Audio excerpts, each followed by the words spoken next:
اشہد ان لا الہ الا اللہ وحدہ لا شریک لہ واشہد ان محمدا عبدہ ورسولہ اما بعد فاعوذ باللہ من الشیطان الرجیم بسم اللہ الرحمن الرحیم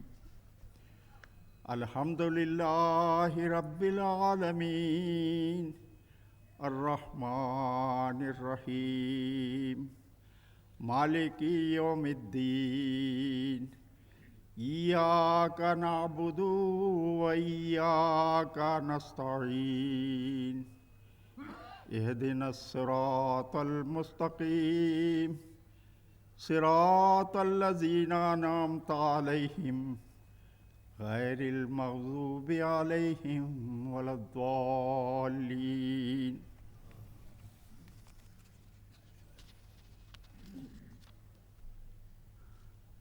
معزز حاضرین جلسہ سالانہ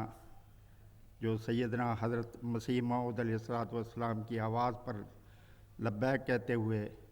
محض للہ جلسہ سالانہ میں شرکت کے لیے تشریف لائے ہوئے ہیں، آپ سب کو اس 122ویں جلسہ میں شرکت کے لیے مبارکباد پیش کرتا ہوں۔ اللہ تعالیٰ محض اپنے فضل سے اس جلسے کی برکات سے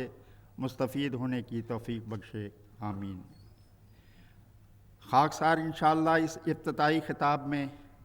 اختصار کے ساتھ جلسہ سالانہ کی اغراض و مقاصد بیان کرنے کے بعد احباب جماعت کو سیدنا حضرت مسیح موعود علیہ السلام اور آپ کے خلفاء کے ارشادات کی روشنی میں سیدنا حضرت مسیح موعود علیہ السلام کی بعثت کا مقصد اور ہماری ذمہ داریوں کی طرف مختصراً توجہ دلانے کی کوشش کرے گا۔ آپ سب احباب حضرت اقدس مسیح موعود علیہ السلام کے مہمانان کرام ہیں جو اللہ تعالیٰ کی خاطر 3 دن گزارنے کے لیے محض للہ یہاں اکٹھے ہوئے ہیں۔ اللہ کرے آپ حضرت اقدس مسیح موعود علیہ السلام کی خواہش کے مطابق ان مقاصد کو حاصل کرنے والے ہوں جو ان جلسوں کے بیان فرمائے ہیں۔ آپ فرماتے ہیں اس جلسے کی اغراض میں سے بڑی غرض تو یہ ہے کہ تا ہر ایک مخلص کو بالمواجہ دینی فائدہ اٹھانے کا موقع ملے اور ان کی معلومات وسیع ہوں اور خدا تعالیٰ کے فضل و توفیق سے ان کی معرفت ترقی پذیر ہو۔ پھر اس کے ضمن میں یہ بھی فوائد ہیں کہ اس ملاقات سے تمام بھائیوں کا تعارف بڑھے گا اور اس جماعت کے تعلقات اخوت و استحکام پذیر ہوں گے۔ مجموعہ اشتہارات، اشتہار 7 ستمبر 1892۔ اس نیز فرمایا اس جلسہ میں ایسے حقائق اور معارف کے سنانے کا شغل رہے گا جو ایمان اور یقین اور معرفت کو ترقی دینے کے لیے ضروری ہیں، اور ان دوستوں کے لیے خاص دعائیں اور خاص توجہ ہوگی، اور حتی الوسع بدرگاہ ارحم الراحمین کوشش کی جائے گی کہ خدا تعالیٰ اپنی طرف ان کو کھینچے اور اپنے لیے قبول کرے اور پاک تبدیلی ان میں بخشے۔ پھر فرمایا ایک عارضی فائدہ ان جلسوں میں یہ بھی ہوگا کہ ہر ایک نئے سال جس قدر نئے بھائی اس جماعت میں داخل ہوں گے وہ تاریخ مقررہ پر حاضر ہو کر اپنے پہلے بھائیوں کے منہ دیکھ لیں گے اور روشناس ہو کر آپس میں رشتہ تودد تعارف ترقی پذیر ہوتا رہے گا، اور جو بھائی اس عرصہ میں اس سرائے فانی سے انتقال کر جائے گا اس جلسہ میں اس کے لیے دعائے مغفرت کی جائے گی اور تمام بھائیوں کو روحانی طور پر ایک کرنے کے لیے اور ان کی خشکی اور اجنبیت اور نفاق کو درمیان سے اٹھا دینے کے لیے بدرگاہ حضرت عزت جل شانہ کوشش کی جائے گی، اور اس روحانی جلسہ میں اور بھی کئی روحانی فوائد اور منافع ہوں گے جو انشاءاللہ القدیر وقتاً فوقتاً ظاہر ہوتے رہیں گے۔ پھر آپ فرماتے ہیں اس جلسہ کو معمولی انسانی جلسوں کی طرح خیال نہ کریں، یہ وہ امر ہے جس کی خالص تائید حق اور اعلیٰ کلمہ دین حق پر بنیاد ہے۔ اس سلسلے کی بنیادی اینٹ خدا تعالیٰ نے اپنے ہاتھ سے رکھی ہے اور اس کے لیے قومیں تیار کی ہیں جو ان قریب اس میں آن ملیں گی، کیونکہ یہ اس قادر کا فعل ہے جس کے آگے کوئی بات انہونی نہیں۔ نیز فرمایا اس جلسہ سے مدعا اور اصل مطلب یہ تھا کہ ہماری جماعت کے لوگ کسی طرح بار بار کی ملاقاتوں سے ایک ایسی تبدیلی اپنے اندر حاصل کر لیں کہ ان کے دل آخرت کی طرف بکلی جھک جائیں اور ان کے اندر خدا تعالیٰ کا خوف پیدا ہو، اور زہد اور تقوی اور خدا ترسی اور پرہیزگاری اور نرم دلی اور باہم محبت اور مواخات میں دوسروں کے لیے ایک نمونہ بن جائیں، اور انکسار اور تواضع اور راست بازی ان میں پیدا ہو، اور دینی مہمات کے لیے سرگرمی اختیار کر لیں۔ معزز سامعین،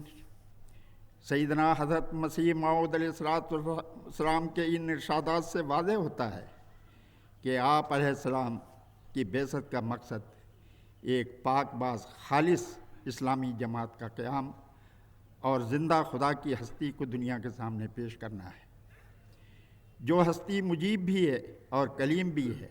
جو اسے پکارتا ہے اس کی سنتا ہے اور بولتا ہے، لیکن شرط یہ ہے کہ انسان اس کی کامل پیروی کرتے ہوئے اس کے قرب کو حاصل کرنے کی کوشش کرے۔ اللہ تعالیٰ قرآن کریم میں فرماتا ہے وَالَّذِينَ جَاهَدُوا فِينَا لَنَهْدِيَنَّهُمْ سُبُلَنَا، یعنی وہ لوگ جو ہمارے لیے مجاہدہ کرتے ہیں اور ہم سے ملنے اور ہم سے تعلق پیدا کرنے کی کوشش کرتے ہیں، انہیں ضرور اپنے راستوں کی طرف آنے کی توفیق بخشیں گے۔ حقیقت یہ ہے کہ انسانی پیدائش کی اصل غرض ہی اللہ تعالیٰ سے تعلق پیدا کرنا ہے، جیسا کہ اللہ تعالیٰ فرماتا ہے کہ وَمَا خَلَقْتُ الْجِنَّ وَالْإِنسَ إِلَّا لِيَعْبُدُونِ، یعنی میں نے جن و انس کو محض اپنی عبادت کے لیے پیدا کیا ہے، اور عبادت کے نتیجے میں ہی قرب اور تعلق پیدا ہوتا ہے۔ قرب کے ساتھ ساتھ محبت بڑھتی جائے گی، جس قدر محبت بڑھے گی اس قدر قرب الہی نصیب ہوگا اور گناہوں سے بچنے کی توفیق ملتی جائے گی، یہاں تک کہ اس تعلق اور محبت کے نتیجے میں ایک عام انسان خدا نما انسان بن جاتا ہے۔ اللہ تعالیٰ سے تعلق پیدا کرنے کے لیے ضروری ہے کہ ہمارے تمام اعمال خالصتاً اللہ تعالیٰ کے لیے ہوں، محض رسمی اور دکھاوے کے لیے نہ ہوں، بلکہ ہمارا ہر عمل سیدنا حضرت مسیح موعود علیہ السلام کی دی ہوئی تعلیم کے مطابق ہونا چاہیے، اور جائزہ لینا چاہیے کہ ہم کہیں معاشرہ کے اثر سے متاثر ہو کر اپنی تعلیم اور اپنی روایات کو بھول تو نہیں رہے ہیں۔ معزز سامعین، دنیا میں 3 قسم کے انسان ہوتے ہیں۔ ایک وہ جو اللہ تعالیٰ کا خوف نہیں کرتے، نہ اس کے ساتھ تعلق، نہ اس کا ادب، نہ اس کا روب، نہ اس سے محبت و پیار، گویا صریحاً اللہ تعالیٰ کے احکام کے منکر ہوتے ہیں۔ دوسری قسم کے وہ لوگ ہوتے ہیں جو منکر تو نہیں ہوتے، مگر ان کے اعمال کی بنا خدا تعالیٰ کے تقوی پر نہیں ہوتی، اعمال صالحہ بظاہر بجا لا رہے ہوتے ہیں، لیکن ان کی حقیقت اور لذت سے کوسوں دور ہوتے ہیں۔ نمازیں پڑھتے ہیں مگر رسماً، روزے رکھتے ہیں مگر صرف عادتاً، حج کرتے ہیں لیکن مقصد صرف حاجی کہلوانا، زکوٰۃ دیتے ہیں مگر دکھاوے کے لیے۔ تیسرا گروہ وہ ہے جو خدا کے خوف و خشیت کے ماتحت اپنے تمام اعمال بجا لاتا ہے۔ یہ لوگ نماز اس لیے نہیں پڑھتے کہ لوگ یہ نہ کہیں کہ یہ نماز پڑھتے ہیں، اپنا جبین نیاز خدا کی بارگاہ میں اس لیے نہیں جھکاتے کہ لوگ انہیں بزرگ سمجھیں، بھوکے اس لیے نہیں رہتے کہ انہوں نے اپنے باپ دادا کو روزے رکھتے پایا، زکوٰۃ اس لیے نہیں دیتے کہ لوگ انہیں کہیں کہ یہ زکوٰۃ دیتے ہیں، حج اس لیے نہیں کرتے کہ لوگ انہیں حاجی کہیں، بلکہ ان کے تمام افعال و اعمال صرف اور صرف اس ہستی کے خوش کرنے کے لیے ہوتے ہیں جو مقرب بھی ہیں اور مقبول بھی ہیں۔ اللہ تعالیٰ کا قرب اور اس سے تعلق کے لیے پہلی شرط تقویٰ ہے۔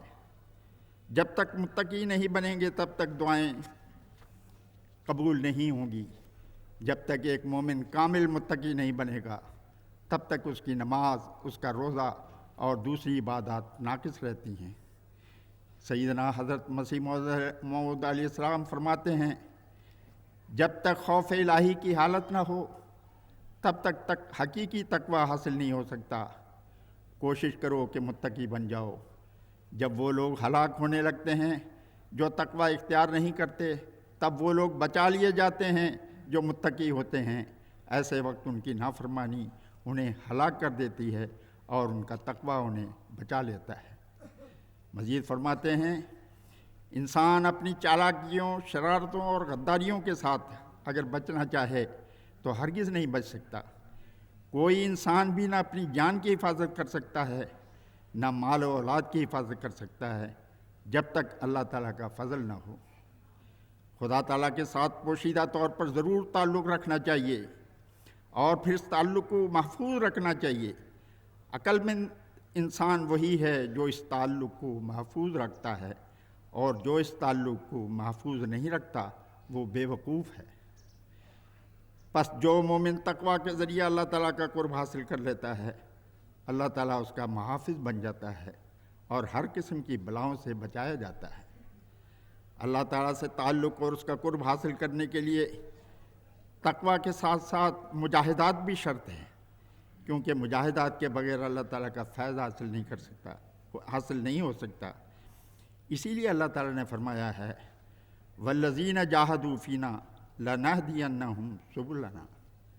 یعنی وہ لوگ جو ہمارے لیے مجاہدہ کرتے ہیں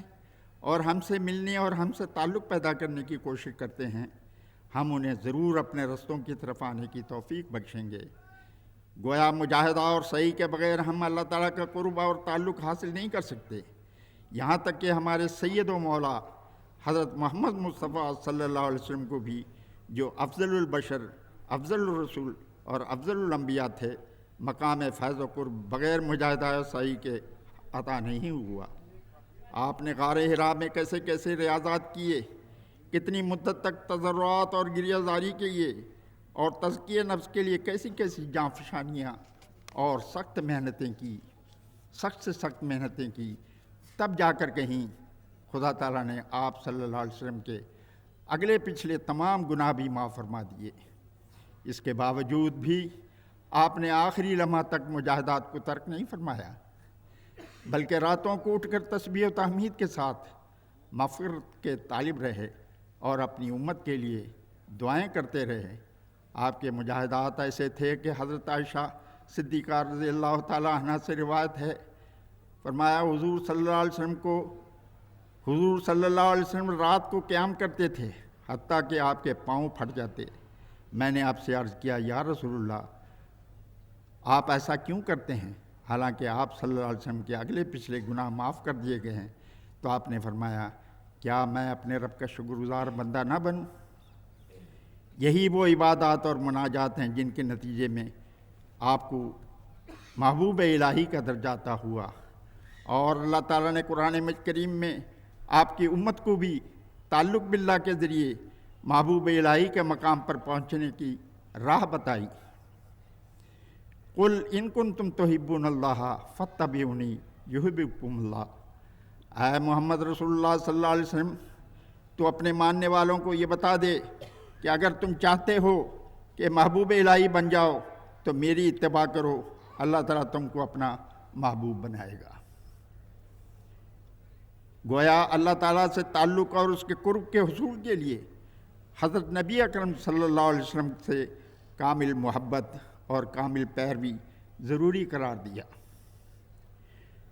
معزز سامعین، حضرت صلی اللہ علیہ وسلم کے صحابہ بھی آپ کی اتباع اور پیروی اور بے مثال فدائیت کے ذریعے قرب الہی اور رضا الہی حاصل کرنے والے بنے، جن کا ذکر اللہ تعالیٰ نے قرآن کریم میں یوں بیان فرمایا ہے وَالسَّابِقُونَ الْأَوَّلُونَ مِنَ الْمُهَاجِرِينَ وَالْأَنصَارِ وَالَّذِينَ اتَّبَعُوهُم بِإِحْسَانٍ رضی اللہ عنہم ورضوا عنہ وَأَعَدَّ لَهُمْ جَنَّاتٍ تَجْرِی تحتہا الْأَنْہَارُ خَالِدِینَ فِیہا أَبَدًا ذَلِکَ الْفَوْزُ الْعَظِیم۔ یعنی اور جو مہاجرین اور انصار میں سے سبقت لے جانے والے ہیں، اور وہ لوگ بھی جو کامل اطاعت دکھاتے ہوئے ان کے پیچھے چلے، اللہ ان سے راضی ہو گیا اور وہ اس سے راضی ہو گئے۔ اس نے ان کے لیے ایسی جنتیں تیار کی ہیں جن کے نیچے نہریں بہتی ہیں وہ ان میں ہمیشہ رہتے چلے جائیں گے۔ یہ بہت بڑی کامیابی اللہ تعالیٰ نے بہت بڑی کامیابی ہے۔ اللہ تعالیٰ نے صحابہ کو جو مقام رضی اللہ عنہم و رضوا عنہ کا عطا کیا ہے وہ محض نمازوں سے ہی نہیں عطا ہوا تھا، بلکہ یہ مقام انہوں نے اسوہ رسول صلی اللہ علیہ وسلم پر عمل کرتے ہوئے اپنی نمازوں اور مناجات میں لذت اور سرور حاصل کر کے لیا ہے، یہاں تک کہ رضائے الہی کی خاطر اپنی جانوں تک کی پرواہ نہیں کی، تب جا کر انہیں یہ رتبہ رضی اللہ عنہم و رضوا عنہ کا حاصل ہوا۔ معزز سامعین، آج ہم بھی وہ مقام تعلق باللہ کے ذریعہ حاصل کر سکتے ہیں جو مقام صحابہ کرام رضوان اللہ علیہم اجمعین نے حاصل کیے ہیں۔ سیدنا حضرت مسیح موعود علیہ السلام اپنی جماعت کو اللہ تعالیٰ کی ہستی سے تعلق پیدا کرنے کی نصیحت کرتے ہوئے اپنی تصنیف الوصیت میں فرماتے ہیں، دنیا کی لذتوں پر فریفتہ مت ہو کہ وہ خدا سے جدا کرتی ہیں، اور خدا کے لیے تلخی کی زندگی اختیار کرو۔ درد جس سے خدا راضی ہو اس لذت سے بہتر ہے جس سے خدا ناراض ہو جائے، اور وہ شکست جس سے خدا راضی ہو اس فتح سے بہتر ہے جو موجب غضب الہی ہو۔ اس محبت کو چھوڑ دو جو خدا کے غضب کے قریب کرے۔ اگر تم صاف دل ہو کر اس کی طرف آ جاؤ تو وہ ہر ایک راہ میں تمہاری مدد کرے گا اور کوئی دشمن تمہیں نقصان نہیں پہنچا سکے گا۔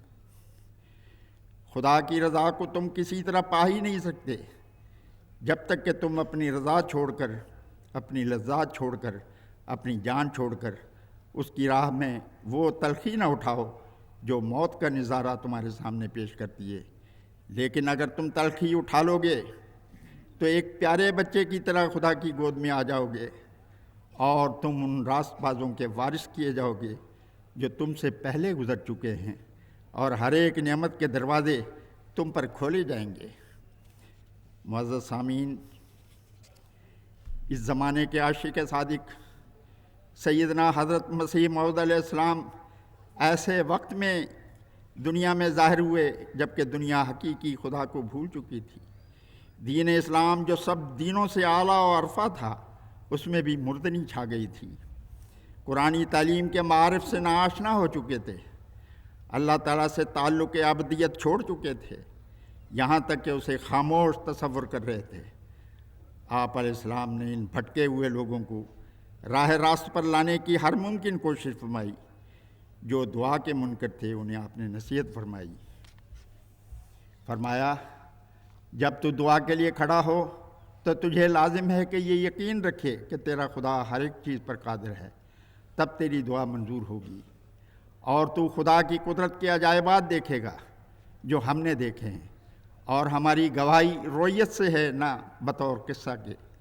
اس شخص کی دعا کیوں کر منظور ہو اور خود کیوں کر اس کی بڑی مشکلات کے وقت جو اس کے نزدیک قانون قدرت کے مخالف ہے دعا کرنے کا حوصلہ پڑے جو خدا کو ہر چیز پر قادر نہیں سمجھتا۔ پھر آپ نے اس حی قیوم خدا کی حقیقت اور حسن کو بیان کرتے ہوئے فرمایا، کیا بدبخت وہ انسان ہے جس کو اب تک یہ پتہ نہیں کہ اس کا ایک خدا ہے جو ہر ایک چیز پر قادر ہے۔ ہمارا بہشت ہمارا خدا ہے، ہماری اعلیٰ لذات ہمارے خدا میں ہیں، کیونکہ ہم نے اس کو دیکھا اور ہر ایک خوبصورتی اس میں پائی۔ یہ دولت لینے کے لائق ہے اگرچہ جان دینے سے ملے، اور یہ لال خریدنے کے لائق ہے اگرچہ تمام وجود کھونے سے حاصل ہو۔ اے محروموں، اس چشمہ کی طرف دوڑو کہ وہ تمہیں سیراب کرے گا۔ یہ زندگی کا چشمہ ہے جو تمہیں بچائے گا۔ میں کیا کروں اور کس طرح اس خوشخبری کو دلوں میں بٹھا دوں؟ کس دب سے بازاروں میں منادی کروں کہ تمہارا یہ خدا ہے تا لوگ سن لیں، اور کس دوا سے علاج کروں تا سننے کے لیے لوگوں کے کان کھلے۔ نیز فرمایا اگر تم خدا کے ہو جاؤ گے تو یقیناً سمجھو کہ خدا تمہارا ہی ہے، سو تم سوئے ہوئے ہوگے اور خدا تعالیٰ تمہارے لیے جاگے گا۔ تم دشمن سے غافل ہوگے اور خدا اسے دیکھے گا اور اس کے منصوبے کو توڑے گا۔ معزز سامعین، سیدنا حضرت مسیح موعود علیہ السلام کو جو اپنے خدا سے تعلق تھا اور اس تعلق میں آپ نے قادیان کی گمنام بستی سے اسلام کی سربلندی اور جماعت کی ترقی کے لیے جس گریہ و زاری سے دعائیں کی، اس کے نتیجے میں اللہ تعالیٰ نے آپ کو ایک پاک باز جماعت کا گروہ عطا کیا، جس کے ذریعے اسلام کا عالمگیر غلبہ مقدر ہے، جس کے آثار آج افق پر ظاہر ہو چکے ہیں۔ قادیان کی گمنام بستی سے اٹھنے والی یہ آواز سب سے پہلے نہ صرف ہندوستان میں پھیلی، بلکہ یہ آواز ہندوستان سے نکل کر اس وقت دنیا کے 200 سے زائد ممالک میں پہنچ چکی ہے، اور یہ آپ کی دعاؤں اور مجاہدات کا ثمرہ ہے جو اللہ تعالیٰ کی طرف سے عطا ہوا ہے۔ آج دنیا میں آپ کے متبعین ایسے ہیں جنہوں نے آپ کی تعلیم اور آپ کی نصیحتوں پر عمل کرتے ہوئے اللہ تعالیٰ سے اپنا تعلق قائم کیا اور دعاؤں کی قبولیت کا شرف پایا اور پا رہے ہیں۔ آپ کے خلفاء کو اللہ تعالیٰ نے مجددی کا درجہ عطا کیا ہوا ہے۔ ان کا ہر قول و فعل اللہ تعالیٰ کی رضا اور منشا کے مطابق ہوتا ہے، اور اس میں برکت ڈالی جاتی ہے، کیونکہ وہ لوگ جس کا تعلق اللہ تعالیٰ سے ہوتا ہے وہ ہر قول و فعل و عمل سے قبل دعا کے ذریعے رہنمائی حاصل کرتے ہیں، کیونکہ یہ خدائی وعدہ ہے، ادعونی استجب لکم، تم مجھے پکارو میں تمہیں جواب دوں گا۔ ہمارے پیارے امام سیدنا حضرت امیر المومنین خلیفۃ المسیح الخامس ایدہ اللہ تعالیٰ بن عزیز اپنے خطبہ جمعہ فرمودہ 6 دسمبر سن 2013 میں ہماری تربیت کی طرف توجہ دلاتے ہوئے فرماتے ہیں، جب ہم اس پہلو کی طرف دیکھتے ہیں کہ حضرت مسیح موعود علیہ السلام میں ہم میں جو عملی تبدیلی پیدا کرنا چاہتے ہیں اس کی حالت کیا ہے، تو پھر فکر پیدا ہوتی ہے، سوال اٹھتا ہے، کیا ہم میں سے ہر ایک معاشرہ کی ہر برائی کا مقابلہ کر کے اسے شکست دے رہا ہے؟ کیا ہم میں سے ہر ایک کے ہر عمل کو دیکھ کر اس سے تعلق رکھنے والا اور اس کے دائرے اور ماحول میں رہنے والا اس سے متاثر ہو رہا ہے، یا پھر ہم ہی معاشرہ کے اثر سے متاثر ہو کر اپنی تعلیم اور اپنی روایات کو بھولتے جا رہے ہیں؟ کیا ہم میں سے ہر ایک بھرپور کوشش کرتے ہوئے اپنی اس طرح عملی اصلاح کر رہا ہے جس طرح حضرت مسیح موعود علیہ السلام نے ہمیں تعلیم دی ہے، جو ہم سے تقاضا کرتی ہے، یہ پوچھتی ہے، کیا ہم نے سچائی کے وہ معیار قائم کر لیے ہیں کہ جھوٹ اور فریب ہمارے قریب بھی نہ پھٹکے؟ کیا ہم نے اپنے دنیاوی معاملات سے واسطہ رکھتے ہوئے آخرت پر بھی نظر رکھی ہوئی ہے؟ کیا ہم حقیقت میں دین کو دنیا پر مقدم کرنے والے ہیں؟ کیا ہم ہر ایک بدی سے اور ہر بد عملی سے انتہائی محتاط ہو کر بچنے کی کوشش کرنے والے ہیں؟ کیا ہم کسی کا حق مارنے سے بچنے والے ہیں اور ناجائز تصرف سے بچنے والے ہیں؟ کیا ہم پنجگانہ نماز کا التزام کرنے والے ہیں؟ کیا ہم ہمیشہ دعا میں لگے رہنے والے ہیں اور خدا تعالیٰ کو انکسار سے یاد کرنے والے ہیں؟ کیا ہم ہر ایسے بد رفیق اور ساتھی کو جو ہم پر بد اثر ڈالتا ہے چھوڑنے والے ہیں؟ کیا ہم اپنے ماں باپ کی خدمت اور ان کی عزت کرنے والے اور امور معروفہ میں ان کی بات ماننے والے ہیں؟ کیا ہم اپنی بیوی اور اس کے رشتہ داروں سے نرمی اور احسان کا سلوک کرنے والے ہیں؟ کیا ہم اپنے ہمسائے کو ادنا سے ادنا چیز سے محروم تو نہیں کر رہے؟ کیا ہم اپنے قصوروار کا گناہ بخشنے والے ہیں؟ کیا ہمارے دل دوسروں کے لیے ہر قسم کے کینے اور بغض سے پاک ہیں؟ کیا ہر خاوند اور ہر بیوی ایک دوسرے کی امانت کا حق ادا کرنے والے ہیں؟ کیا ہم عہد بیعت کو سامنے رکھتے ہوئے اپنی حالتوں کی طرف نظر رکھنے والے ہیں؟ کیا ہماری مجلسیں دوسروں پر تہمتیں لگانے اور چغلیاں کرنے سے پاک ہیں؟ کیا ہماری زیادہ تر مجالس اللہ تعالیٰ اور اس کے رسول اللہ صلی اللہ علیہ وسلم کے ذکر کرنے والی ہیں؟ اگر ان کا جواب نفی میں ہے تو ہم حضرت مسیح موعود علیہ السلام کی تعلیم سے دور ہیں، اور ہمیں اپنی عملی حالتوں کی فکر کرنی چاہیے۔ اگر اس کا جواب ہاں میں ہے تو ہم میں سے وہ خوش قسمت ہیں جن کو یہ جواب ہاں میں ملتا ہے کہ ہم اپنی عملی حالتوں کی طرف توجہ دے کر بیعت کا حق ادا کرنے والے ہیں۔ معزز سامعین، ضرورت اس امر کی ہے کہ ہم میں سے ہر فرد سیدنا حضرت مسیح موعود علیہ السلام کی تعلیم اور آپ کے خلفاء کے خطاب و خطبات کی روشنی میں اپنی زندگیوں میں وہ عملی تبدیلی پیدا کریں جن کی طرف وہ ہمیں وقتاً فوقتاً توجہ دلا رہے ہیں۔ ابھی حال ہی میں مجلس انصار اللہ بھارت کے سالانہ اجتماع سن 2016 کے لیے سیدنا حضرت امیر المومنین اید اللہ تعالیٰ بن عزیز کی طرف سے جو روح پرور پیغام موصول ہوا تھا، اسے اب دوبارہ اس جلسہ سالانہ کی افتتاحی خطاب میں آپ کے ایمانوں کی تقویت کے لیے پیش کر رہا ہوں، جس میں آپ نے ہمیں خلافت سے وابستہ رہتے ہوئے جو اہم ذمہ داریاں ہماری ہیں اس کی طرف توجہ دلائی ہے۔ آپ نے اس پیغام میں انصار بھائیوں کو مخاطب کرتے ہوئے فرمایا، میرے لیے یہ امر باعث مسرت ہے کہ مجلس انصار اللہ بھارت کو امسال بھی اپنا سالانہ اجتماع منعقد کرنے کی توفیق مل رہی ہے۔ اللہ تعالیٰ اس کا انعقاد ہر لحاظ سے بابرکت بنائے، آمین۔ مجھ سے اس موقع پر پیغام بھجوانے کی درخواست کی گئی ہے۔ میں آپ کو خلافت سے وابستگی کی نصیحت کرنا چاہتا ہوں۔ اللہ تعالیٰ قرآن شریف کی سورۃ النور کی آیت نمبر 56 میں فرماتا ہے، وعد اللہ الذین آمنوا منکم وعملوا الصالحات لیستخلفنہم فی الارض کما استخلف الذین من قبلہم ولیمکنن لہم دینہم الذی ارتضی لہم ولیبدلنہم من بعد خوفہم امنا یعبدوننی لا یشرکون بی شیئا ومن کفر بعد ذلک فاولئک ھم الفاسقون۔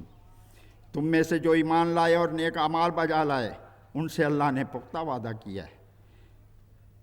کہ انہیں ضرور زمین میں خلیفہ بنائے گا، جیسا کہ اس نے ان سے پہلے لوگوں کو خلیفہ بنایا، اور ان کے لیے ان کے دین کو جو اس نے ان کے لیے پسند کیا ضرور تمکنت عطا کرے گا،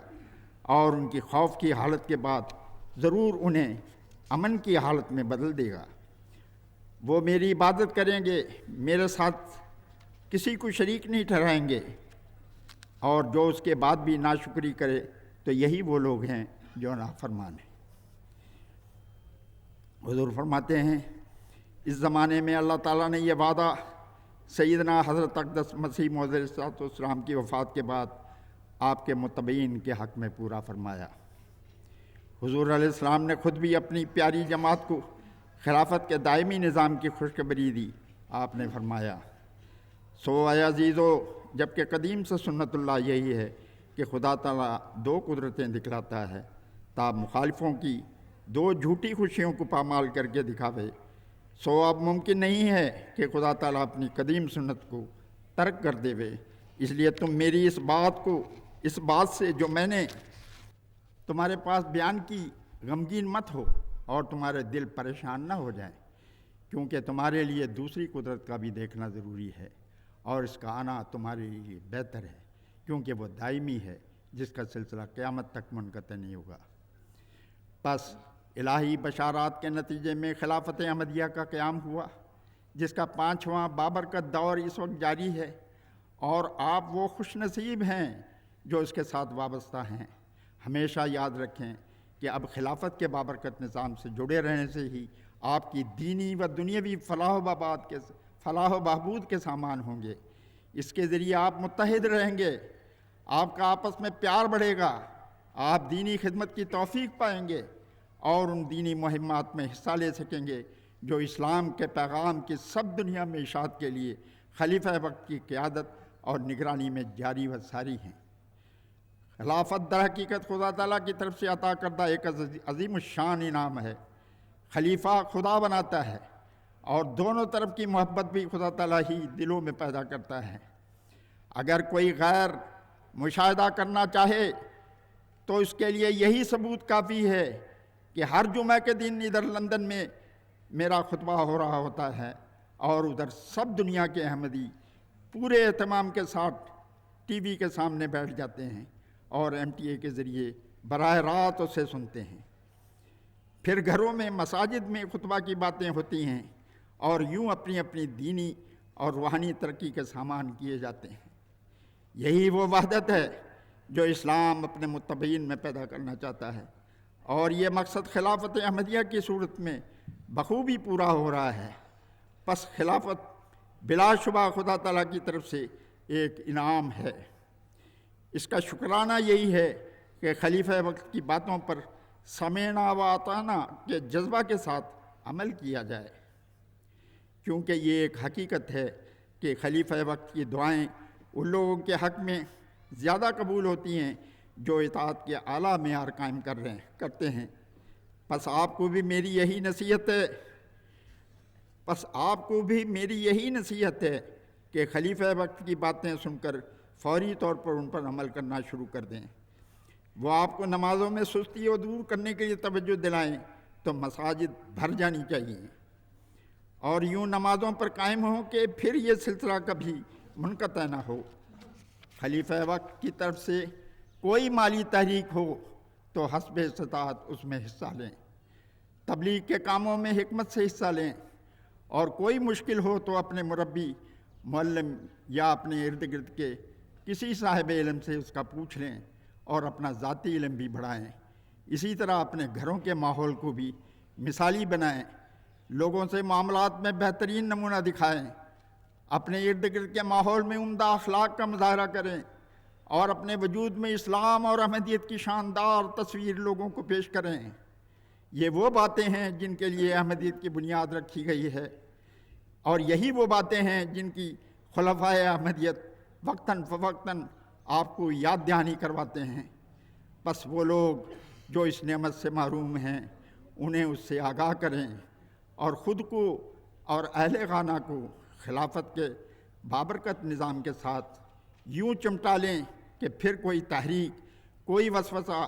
کوئی دنیاوی لالچ اور کوئی دنیا داروں کی دھمکی آپ کے خلیفہ وقت کے ساتھ تعلق پر اثر انداز نہ ہو سکے۔ اللہ تعالیٰ آپ کو اس کی توفیق عطا فرمائے۔ اللہ تعالیٰ تمام جو احمدی اس وقت یہاں حاضر ہیں اور جو اس خطاب کو سن رہے ہیں، اللہ تعالیٰ انہیں توفیق دے کہ سیدنا حضرت امیر المومنین ایدہ اللہ تعالیٰ بنصیص کے اس پیغام کو، جو انصار اللہ مرکزیہ بھارت کے نام ہے، در حقیقت یہ پورے عالمگیر احمدیوں کے لیے ہے، اللہ تعالیٰ اس پر ہمیں عمل کرنے کی توفیق عطا کرے۔ آمین برحمتک یا ارحم الراحمین۔